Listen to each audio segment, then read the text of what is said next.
Okay, so as we all know by now, there have been a load of unnecessary incidents occurring within the media this year alone. With one of the biggest examples being how Warner Brothers, no thanks to Discovery, pulled that stupid move of attacking HBO Max and consequently lost billions in less than a week.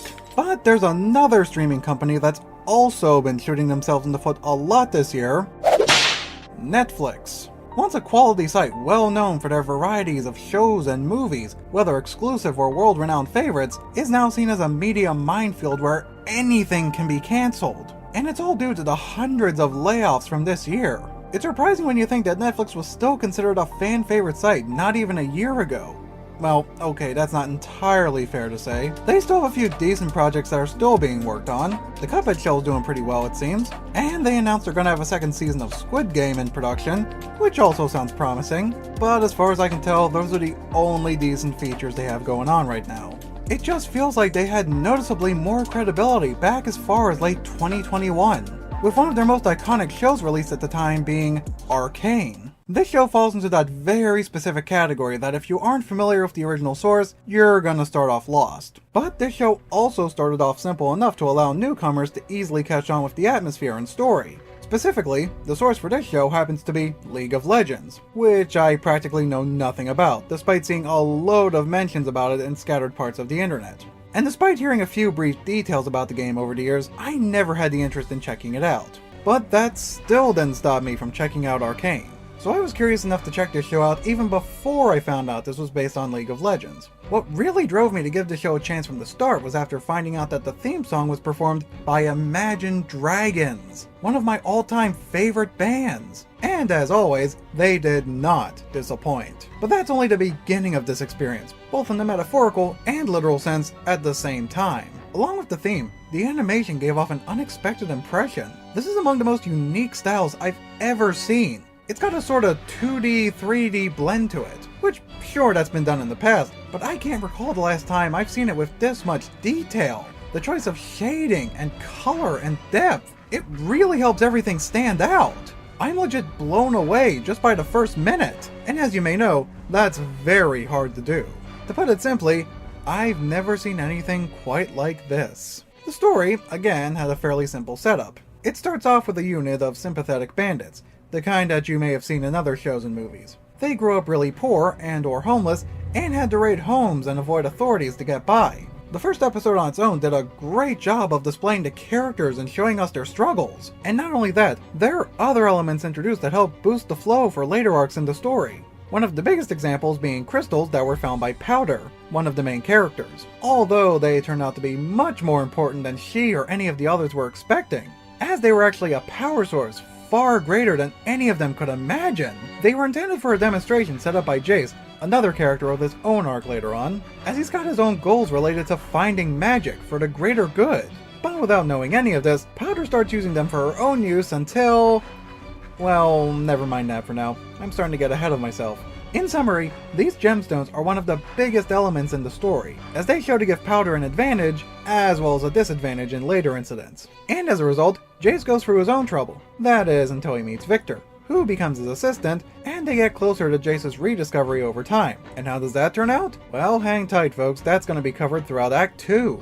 So, being the youngest and least advanced in the group, Powder unfortunately gets the worst out of these situations as she's constantly being talked down to by her peers. Vi and Vander still got her back, but only up to a point where the story takes on massive changes, which I'll get to in a bit. So during my first viewing, I was drawn in much sooner than I was expecting. I grew invested enough in these characters to start some early research right after the first episode, which turned out to be a good, but also bad idea at the same time. Good, as it helped give me a better understanding of the characters through their backstory or details I might have not picked up on, but it was also bad as I ran into serious spoilers along the way, to the point where I had to tell myself, wow, I shouldn't have done that. You shouldn't have done that. While searching up the characters' profiles, for a while I was struggling to find results on Powder specifically. I kept asking myself, where is she? And who's this Jinx gal that keeps popping up? It wasn't until shortly after when I realized, oh, she is Powder. So yeah, I ran into a heavy spoiler after just the first episode, and I only have my own curiosity to blame. But this still raised questions that kept me going, like how could such an innocent little girl turn into this savage? Well, we'll get into that right after this. While trying to get by the understudy Zahn, our heroes are facing obstacles left and right, whether it's enforcers, traitors, or the criminal mastermind, Silco, who will play a bigger role later on. Among the biggest things he's done, he's invented this chemical which he calls the Shimmer, which becomes his main weapon used to mutate his victims. He manipulated the enforcers, he was the start of the cause that killed Vander and their friends, which Powder unintentionally followed through with, and to top it off, it was he who turned Powder into Jinx. Well, he was part of it anyway, the other part being her ugly separation from Vi. If all that sounded too overly extreme for you, strap in tight, cause that was just the surface level of the story. So, from here on out, you're gonna have a bad time. As for the rest of us, this concludes Act 1. So now we're off to slide into Act 2, where the story goes even deeper and hits even harder.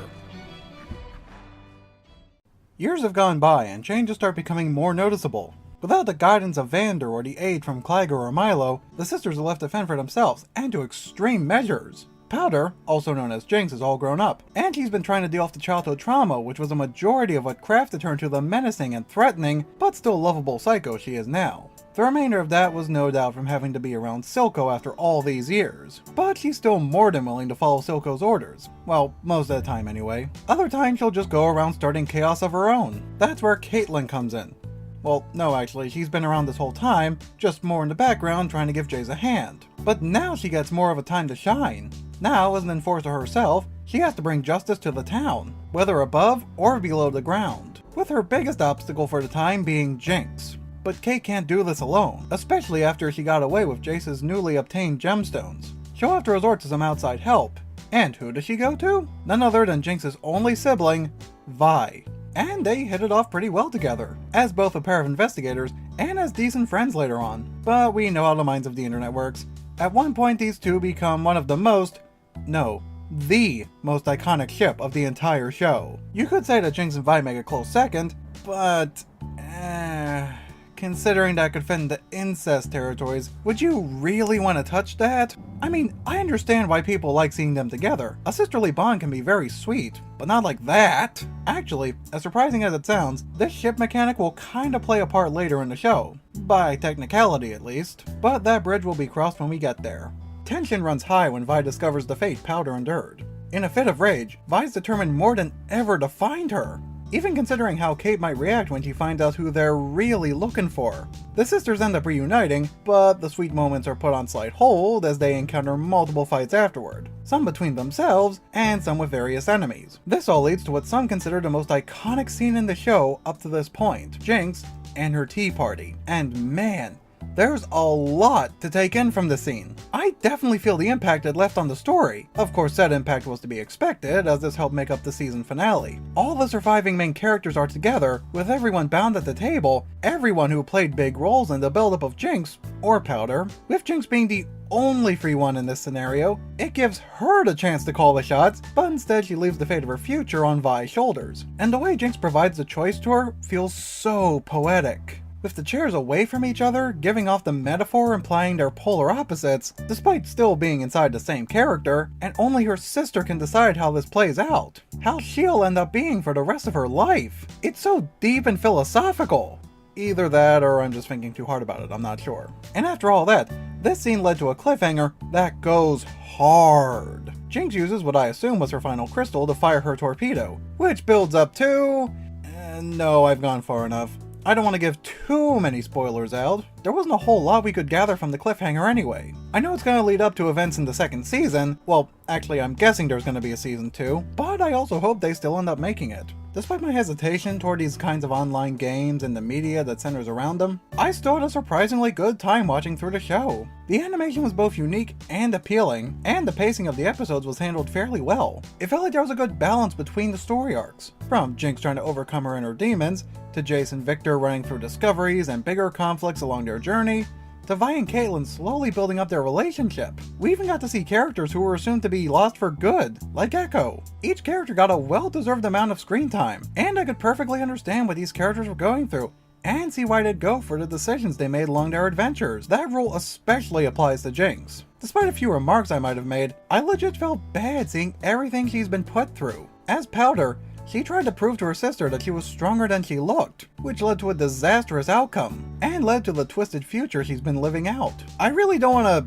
to jinx anything, but there's a lot of potential for a second season, especially after that cliffhanger we got in the finale. There's still plenty of story to uncover for the series, and from what I've heard, despite the structure of the game itself, there's a handful of story and lore going around in League of Legends, with one of the biggest examples I've seen coming from Necrit. I'll put a link to his video in the description if anyone wants to see it. And though I've still got my ongoing hesitations to play games like these, I still found watching the show to be an impressive experience. And even though my current thoughts on Netflix are still pretty low, I still hope we get to see more of this somewhere down the road. But like I tend to say, we'll just have to wait and see.